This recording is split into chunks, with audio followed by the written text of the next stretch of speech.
nga update guys, yung mga halaman ko medyo bongga na. Talagang yung dahon niya na hindi siya nalanta. Kahapon ko lang to nabili. Tapos ito nakita nyo, sumulpot na naman yung kanyang bagong dahon. So ito ay peace lily, indoor plant. So talagang alam nyo yung parang nagustuhan niya ang kanyang bagong environment niya dito sa loob ng bahay. And at the same time yung Z plant ko, ayan, wala pa rin pagbabago. Ganyan pa rin siya dahil nga low maintenance naman yan siya dyan. No worry kasi I'll create video about plant naman, parang mga indoor plant, para at least meron kayong mga idea coming from me at saan ko siya nabili and all that.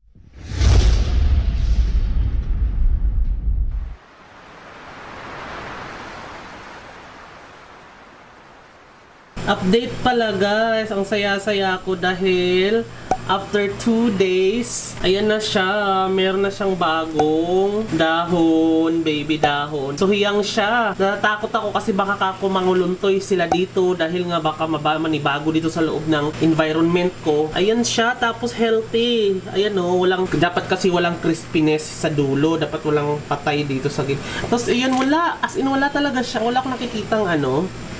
Ayan, healthy siya. So, ang saya. Tapos, dyan lang siya dyan. Yan.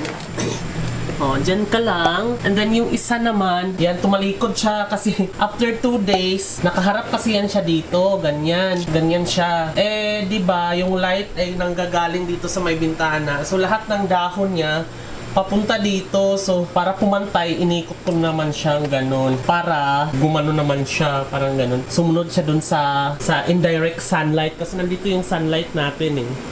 So, kita mo, makinis yung dahon niya. Walang fungus. Oh, walang fungus. Tapos may bago na naman siyang ano guys, baby dahon. Ayan oh. Pansin niyo ba ito? Oh, yan. Itong gitna na to, ayan, baby dahon yan. And then, so 2 days na to sa akin. Mas humelty siya kaysa doon nung una ko siyang kinuha. So there, diyan ka muna. Then after 2 days, ang aking Z plant, yan, Z-plant pala ang tawag dito guys. So wala, hindi rin siya wala rin ako nakitang pagkaka-crispiness niya. Talagang buhay na buhay. Diyan lang siya sa gilid. So medyo may mga alikabok-alikabok pa. Pero pupunasan ko na lang to ng tubig para gumanda at kuminis yung kanyang dahon. So there!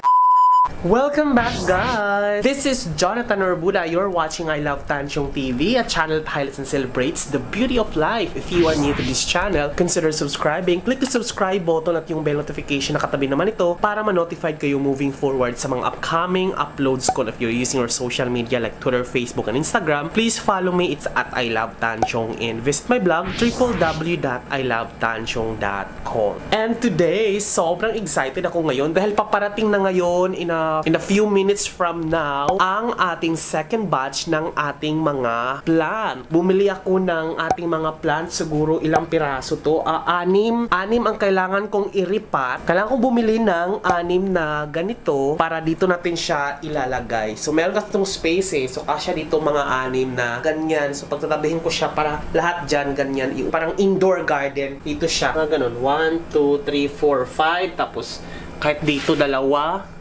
Yan, parang L-shape siyang ganun. So, yun, hahanap ako ngayon ng pot na plastic na ganito lang din kalaki para at least pantay-pantay sila lahat. Yan o, nahiyang talaga sila. So, isipin ko pa, pero excited ako dahil, oh my God, I'm telling you, nakaka-addict pala yung plant. Alam mo yung dahon na pasulpot pa. So, parang nakikita ko siya na green. Ang sarap sa mata. Ang sarap pala niya sa mata talaga pag nasa loob ka ng bahay. Lumuwag-luwag na ang ating room dahil nga nagbawas na tayo ng gamit. Meron tayo mga spaces for mga pot na maliliit. So, pero target ko talaga dito siya, L-shape. Para may accent siya. Kasi kahit humaba man siya dito banda, yan, kahit humaba siyang ganun, hindi siya mukhang clutter. Pero mas maganda kasi ang plant guys dahil hindi siya masikip tingnan, hindi siya nakakasikip tingnan. Iwan ko ba, tingnan nyo oh.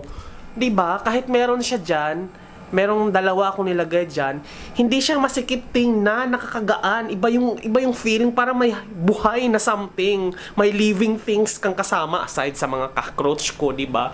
So at least yun, parang may living things akong kasama na very appropriate para sa pamumuhay ko dahil nga nandito lang naman ako, diba? Mukhang matatagalan pa nga to dahil sa lockdown, diba?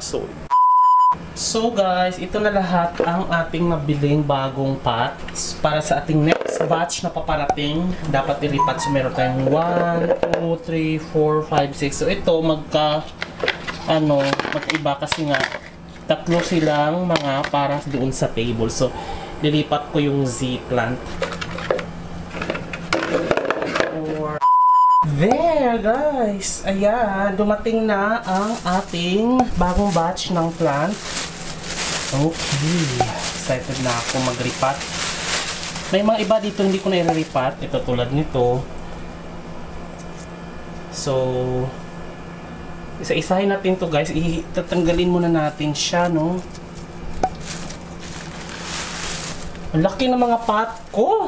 Ang liit lang pala ng mga to.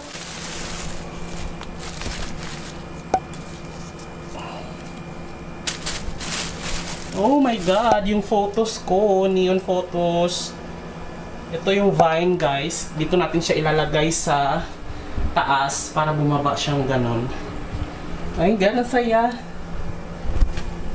This is neon photos. And what's this? Okay.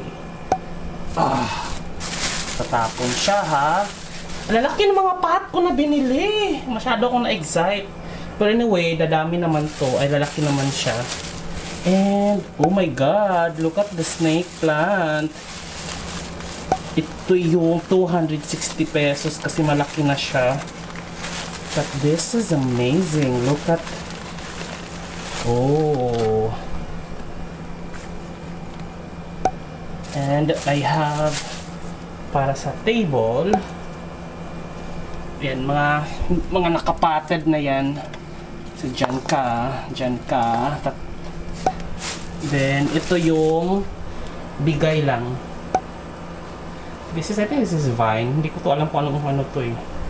And, of course, ating snake plant na pang partner dito. So, yan. Iripat na natin to guys.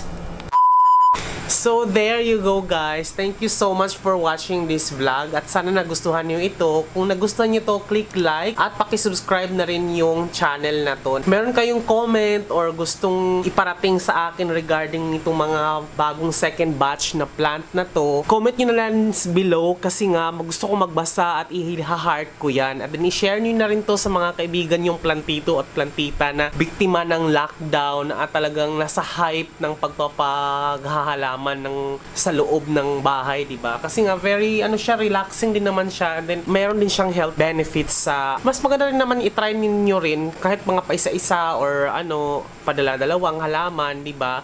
Pili na lang kayo talaga ng mga thriving na mga halaman. And then i-put ko na lang yung link below sa description box kung saan ko ito nabili sa mismong tao online. So stay tuned din guys kasi hindi pa rin ako nasasatisfied sa mga plants na to. Talagang meron pa rin ako nakikitang mga ibang variety. Gusto ko talagang bilhin siya. So, itong mga to, nabili ko to online. Pero yung next batch is meron tayong garden na pupuntahan talaga na, yung tindahan talaga na near lang dito sa Mandaluyong lang na walking distance lang talaga sa bahay ko. Abangan nyo sa next vlog ko kasi kasama ko yung kaibigan ko na ni Hinaus Raid din at yung girlfriend niya. Talagang namili rin kami ng halaman doon mismo. I-vlog ko mismo yung pag-shopping namin. Kaya abangan nyo yan guys sa next vlog. So, once again, this has been Jonathan Orbuda saying keep smiling because life is worth celebrating for.